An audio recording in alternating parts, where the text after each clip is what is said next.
আমার নাম রামকৃষ্ণ, আমি ফিজিওথেরাপি ছাত্র। আমার প্রশ্ন হলো, আল্লাহর আদম হাওয়াকে সৃষ্টি করার কি প্রয়োজন ছিল, অথবা এই বিশ্ব জগৎ এগুলো সৃষ্টি করে কি উপকার পাবেন? আমার দ্বিতীয় প্রশ্ন হলো, সব কিছুই কেউ সৃষ্টি করেছে, তাহলে ঈশ্বর তাকেও অবশ্যই কেউ সৃষ্টি করেছে। আল্লাহ শব্দটার অর্থ কি? ভাই 3টা প্রশ্ন করেছেন। প্রথম প্রশ্নটা, আল্লাহ কেন আদম হাওয়াকে সৃষ্টি করলেন, এই সৃষ্টি করার কারণটা কি, বিশ্বজগৎ সৃষ্টির কারণ কি? আল্লাহ সৃষ্টি করেছেন আদম আর হাওয়াকে, তারা দুজনে শান্তিতে থাকুন, যাতে করে মানুষ যাতে আসতে পারে, তারা আমাদের সবার পূর্বপুরুষ। পবিত্র কোরআনে সূরা হুজুরাতের 13 নম্বর আয়াতে উল্লেখ করা হয়েছে, ইয়া আইয়ুহান নাসু ইন্না খালাকনাকুম মিন যাকরিন ওয়া উনসা ওয়া জাআলনাকুম শুউবান ওয়া কাবাইলা লিতাআরাফু ইন্না আক্রামাকুম ইনদাল্লাহি আতকাকুম ইন্নাল্লাহা আলিমুন খাবীর। হে মানুষ জাতি, আমি তোমাদের সৃষ্টি করেছি এক পুরুষ ও এক নারী হতে, আর তোমাদের বিভক্ত করেছি বিভিন্ন জাতি আর গোত্রে, যেন তোমরা অন্যের সাথে পরিচিত হতে পারো। এই জন্য নয় যে অন্যকে ঘৃণা করবে। আর আল্লাহর কাছে অধিক মর্যাদা সম্পন্ন সেই ব্যক্তি যার আছে তাকওয়া। আল্লাহ যেটার মাধ্যমে মানুষের বিচার করেন, টাকা পয়সা নয়, গায়ের রং নয়, জাতি বা গোত্র নয়, ধর্মমত নয়, সেটা হলো তাকওয়া। সেটা হলো আল্লাহকে মানা, ন্যায়পরায়ণতা, ধার্মিকতা। তাহলে আদম আর হাওয়া আলাইহিস সালাম, তারা আমাদের সবার পূর্বপুরুষ। আপনারও পূর্বপুরুষ, আমারও পূর্বপুরুষ, সব মানুষের। সেজন্য আপনাকে ভাই বলে ডেকেছি। ভাই, সব মানুষ ভাই ভাই। আল্লাহ বলেছেন, ইয়া আইয়ুহান নাস, হে মানুষ জাতি। আর পবিত্র কোরআনে সূরা ইসরার 70 নম্বর আয়াতে উল্লেখ করা হয়েছে, ওয়া লাকাদ কাররামনা বানি আদামা। আল্লাহ তাআলা মর্যাদা দিয়েছেন সব আদম সন্তানকেই। হোক আপনি জন্ম নেন ইন্ডিয়ায়, আমেরিকায়, ইংল্যান্ডে, জন্মান কোনো হিন্দু পরিবারে বা মুসলিম পরিবারে বা খ্রিস্টান পরিবারে, আল্লাহ বলেছেন তিনি সব মানুষকে মর্যাদা দিয়েছেন। মানুষে জন্মালে আল্লাহ তাকে মর্যাদা দেবেন। সে হোক আপনার নাম জাকির, আব্দুল্লাহ, রামু, শঙ্কর, মানুষে জন্মালে আল্লাহ মর্যাদা দেবেন। আপনার প্রশ্নতে আসি, কেন আল্লাহ তাআলা মানুষ সৃষ্টি করলেন? আল্লাহ মানুষ সৃষ্টি করেছেন কারণ আল্লাহ বলেছেন মানুষ হলো আল্লাহ সৃষ্টির মধ্যে সেরা। আল্লাহ তাআলা অন্য যা কিছু সৃষ্টি করেছেন তা আল্লাহকে মানে। ফেরেশতা সৃষ্টি করেছেন, আল্লাহ যে আদেশই দেন ফেরেশতাগণ সে আদেশ পালন করেন, তাদের নিজস্ব ইচ্ছা নেই। মানুষ হলো আল্লাহ তাআলার এমন এক সৃষ্টি যার নিজের ইচ্ছা আছে। আমরা তার কথা মানতেও পারি, নাও মানতে পারি। তাই আল্লাহ আমাদের সৃষ্টি করেছেন, আমরা হলাম তার সৃষ্টির সেরা, আশরাফুল মাখলুকাত। তবে আমরা আল্লাহ তাআলার কথা মানতে পারি, নাও মানতে পারি। যদি আল্লাহর আদেশ মানেন তাহলে জান্নাতে যেতে পারবেন, তাহলে বেহেশতে যাবেন, স্বর্গে যেতে পারবেন। যদি আদেশ না মানেন তাহলে জাহান্নামে যাবেন, দোজখে যাবেন। তাহলে এই জীবনটা পরকালের জন্য পরীক্ষা। পবিত্র কোরআনে সূরা মুলকে 2 নম্বর আয়াতে উল্লেখ করা হয়েছে, আল্লাযী খালাকাল মাউতা ওয়া হায়াতা। আল্লাহ তাআলা সৃষ্টি করেছেন জীবন ও মৃত্যু তোমাদের পরীক্ষা করার জন্য। তাহলে এই জীবনটা হলো পরকালের জন্য পরীক্ষা। তাহলে আল্লাহ মানুষ সৃষ্টি করেছেন।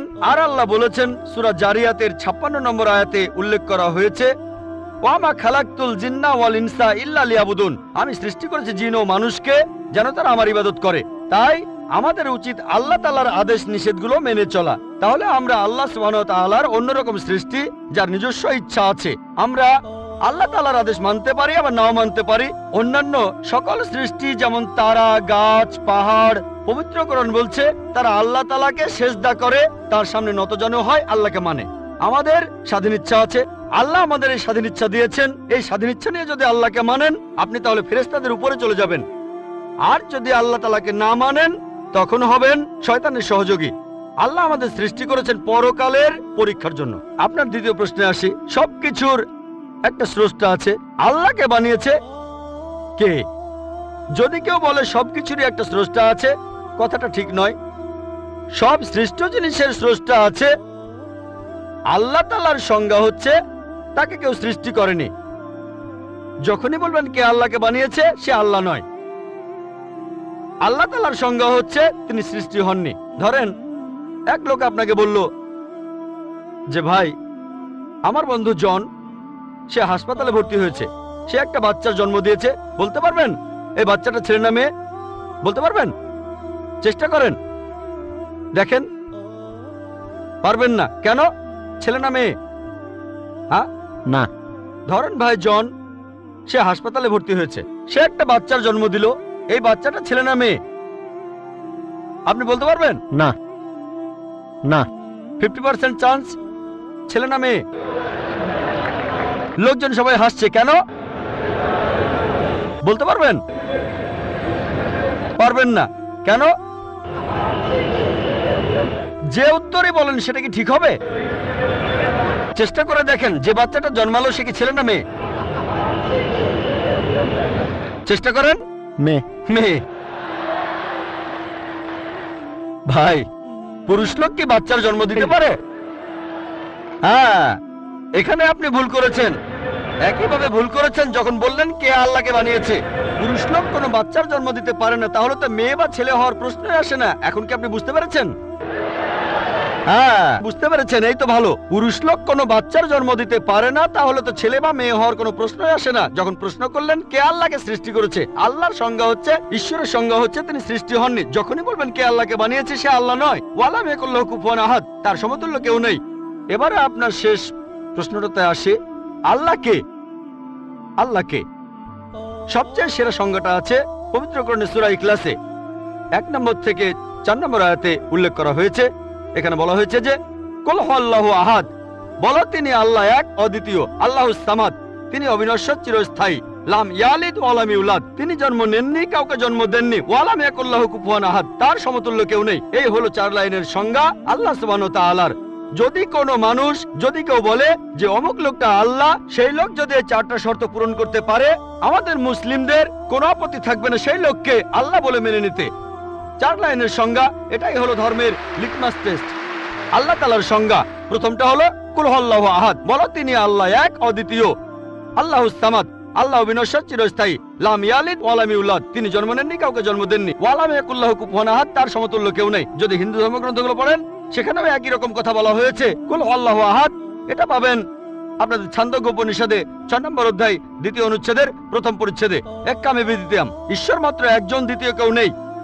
দ্বিতীয় টেস্ট আল্লাহুস সামাদ, আল্লাহ অবিনশ্বর, চিরস্থায়ী। ভগবদ গীতা 10 অধ্যায়ে 3 অনুচ্ছেদ বলছে, আমাকে বলা হয় এই বিশ্ব জগতের প্রভু, আমি জন্ম নেইনি, কোনো শুরু নেই। তৃতীয় টেস্ট লাম ইয়ালিদ ওয়া লাম ইউলাদ, তিনি জন্ম নেননি, কাউকে জন্ম দেননি। আর শ্বেতাক্ষেত্র উপনিষদে আছে 6 নম্বর অধ্যায়ের 9 অনুচ্ছেদে, নাচাই সাকাসিজ জানিতা নাচা দীপা, ঈশ্বরের কোনো প্রভু নেই, তার কোনো বাবা মা নেই। মহান ঈশ্বরের কোনো বাবা নেই, তার কোনো মা নেই। তারপর ওয়ালাম ইয়াকুল্লাহু কুফুয়ান আহাদ, তার সমতুল্য কেউ নেই। আর শ্বেতাক্ষেত্র উপনিষদে বলা হয়েছে 4 নম্বর অধ্যায়ের 19 অনুচ্ছেদে আছে। এছাড়াও যজুর্বেদ 32 অধ্যায়ের 3 অনুচ্ছেদে বলা হয়েছে, নাতাস্তি প্রতিমা আস্তি, মহান ঈশ্বরের কোনো প্রতিমা নেই, কোনো মূর্তি নেই, কোনো ছবি নেই, কোনো ফটোগ্রাফ নেই, কোনো ভাস্কর্য নেই। এটা কে বলেছে? যজুর্বেদ 32 অধ্যায় 3য় অনুচ্ছেদ বলেছে একই কথা, ওয়ালাম ইয়াকুল্লাহু কুফুয়ান আহাদ। যদি কেউ বলে যে অমুক লোকটা হচ্ছে আল্লাহ, যদি সেই লোকে 4টা শর্ত পূরণ করে, আমরা মুসলিমরা কোনো রকম আপত্তি ছাড়াই সেই লোককে আল্লাহ বলে মেনে নেব। যেমন ধরেন, কিছু লোক বলে ভগবান রজনীশ হলেন মহান ঈশ্বর। একবার প্রশ্নোত্তর পর্বে এক হিন্দু আমাকে বলেছিলেন, আমরা ভগবান রজনীশকে ঈশ্বর বলে মানি না। আমি কখনোই বলিনি হিন্দুরা ভগবান রজনীশকে ঈশ্বর বলে মানে। আমি বলেছি কিছু লোক তাকে ঈশ্বর বলে মানে। আসুন দেখি রজনীশকে আমরা টেস্ট করি। প্রথম টেস্ট হলো কুল হুয়াল্লাহু আহাদ, বলো তিনি আল্লাহ এক, অদ্বিতীয়। রজনীশ কি এক, অদ্বিতীয়? সেই কি একমাত্র লোক যে নিজেকে ঈশ্বর দাবি করেছে? এরকম অনেক মানুষই ছিল, আর এই দেশে হাজার হাজার লোক নিজেকে ঈশ্বর দাবি করেছে। রজনীশ একমাত্র নয়। তবে রজনীশ ভক্তরা বলে না না, উনি একটু আলাদা। এবারে পরের টেস্টে দেখি। আল্লাহুস সামাদ, আল্লাহ অবিনশ্বর, চিরস্থায়ী। রজনীশ কি অবিনশ্বর, চিরস্থায়ী? আমরা তার জীবনী থেকে জানি, তার আত্মজীবনী থেকে। রজনীশ ভুগছিলেন অ্যাজমা, ডায়াবেটিস আর পিঠের ব্যথায়। চিন্তা করেন, মহান ঈশ্বরের হয়েছে অ্যাজমা, ডায়াবেটিস, পিঠের ব্যথা। তৃতীয় টেস্ট লাম ইয়ালিদ ওয়া লাম ইউলাদ, তিনি জন্ম নেননি, কাউকে জন্ম দেননি। ভগবান রজনীশ জন্মেছিলেন মধ্যপ্রদেশে, তার বাবা মাও ছিলেন। 1981 সালে তিনি আমেরিকায় গেলেন, ইউএসএ। তখন হাজারো আমেরিকান তার ভক্ত হয়ে গেল। তারপর আমেরিকার অরিগন প্রদেশে তিনি বানালেন একটা সেন্টার, আর তার নাম দিলেন রজনীশপুরম, তার গ্রাম। পরবর্তীতে আমেরিকান সরকার তাকে অ্যারেস্ট করে কারাবন্দী করে রাখলো। রজনীশ বলতো যে আমেরিকান সরকার তাকে স্লো পয়জনিং করেছে। চিন্তা করেন, মহান ঈশ্বরকে স্লো পয়জনিং করা হয়েছে। 1985 সালে আমেরিকান সরকার তাকে বের করে দিলে সে ইন্ডিয়ায় চলে আসে। তারপর এখানে পুনায় সে আরেকটা সেন্টার খুললো, আর তার নাম দেওয়া হলো ওশো কমিউন। যদি রজনীশের সমাধির কাছে কখনো যান, তার সমাধির উপরে লেখা আছে ভগবান রজনীশ ওশো কখনো জন্মাননি, কখনো মরেননি, তবে পৃথিবীতে ভ্রমণ করেছেন 1931 সালের 11 ডিসেম্বর থেকে 1990 সালের 31শে জানুয়ারি পর্যন্ত। কখনো জন্মাননি, কখনো মরেননি, তবে পৃথিবীতে ভ্রমণ করেছেন 1931 সালের 11 ডিসেম্বর থেকে 1990 সালের 31শে জানুয়ারি পর্যন্ত। তার সমাধিতে এটা লিখতে ভুলে গেছে যে পৃথিবীর 21টা দেশ তাকে ভিসা দেয়নি। মহান ঈশ্বর আসলেন এই পৃথিবীতে, পৃথিবী ঘোরার জন্য, বিভিন্ন দেশে যাওয়ার জন্য তার নাকি ভিসাও লাগে। তখন গ্রিসের আর্কবিশপ বলেছিলেন, যদি রজনীশকে এই দেশ থেকে তাড়িয়ে না দেওয়া হয়, আগে তার ঘর পোড়াবো, তারপর ভক্তদের ঘর পোড়াবো। শেষ টেস্ট ওয়ালাম ইয়াকুল্লাহু কুফুয়ান আহাদ। পরীক্ষাটা এতই কঠিন যে একমাত্র আল্লাহ ছাড়া কেউই পাশ করবে না। যখনই আল্লাহর সাথে কারো তুলনা করবেন, সে আল্লাহ নয়। ওয়ালাম ইয়াকুল্লাহু কুফুয়ান আহাদ। এখন ভগবান রজনীশ অন্য অনেক মানুষের মতো মুখে দাড়ি ছিল, একটা নাক, দুটো চোখ, দুটো কান, দুটো হাত। যখন আল্লাহর সাথে পৃথিবীর কোনো কিছুর তুলনা করবেন, সে আল্লাহ নয়। ওয়ালাম ইয়াকুল্লাহু কুফুয়ান আহাদ। যদি কেউ বলে যে আল্লাহ তাআলা 1000 গুণ বেশি শক্তিশালী, আপনারা কি শোয়ার্জনেগারের নাম শুনেছেন? এই লোকের নাম কখনো শুনেছেন? কখনো শুনেছেন তার নাম? এই লোক একটা সময় ছিল মিস্টার ওয়ার্ল্ড, মিস্টার ইউনিভার্স, পৃথিবীর সবচেয়ে শক্তিশালী লোক, বিশ্বজগতের সবচেয়ে শক্তিশালী লোক। যখনই আল্লাহকে তুলনা করবেন কোনো কিছুর সাথে, হোক সেটা আর্নল্ড শোয়ার্জনেগার, হোক সেটা দারা সিং, হোক সেটা কিং কং, হোক সেটা 1000 গুণ বা লক্ষ গুণ, যখনই আল্লাহর সাথে পৃথিবীর কোনো কিছুর তুলনা করবেন, সে আল্লাহ নয়। ওয়ালাম ইয়াকুল্লাহু কুফুয়ান আহাদ। তার সমতুল্য কেউ নাই। তাহলে এই হলো 4 লাইনের সংজ্ঞা আল্লাহ সুবহানাহু ওয়া তাআলার পবিত্র কোরআনে আছে। আপনি যে ঈশ্বরের পূজা করছেন, ভাই, সেই ঈশ্বরকে সূরা ইখলাস দিয়ে টেস্ট করুন। যদি তিনি পাশ করেন, তাহলে সত্যিকারের ঈশ্বর, তা না হলে নকল ঈশ্বর।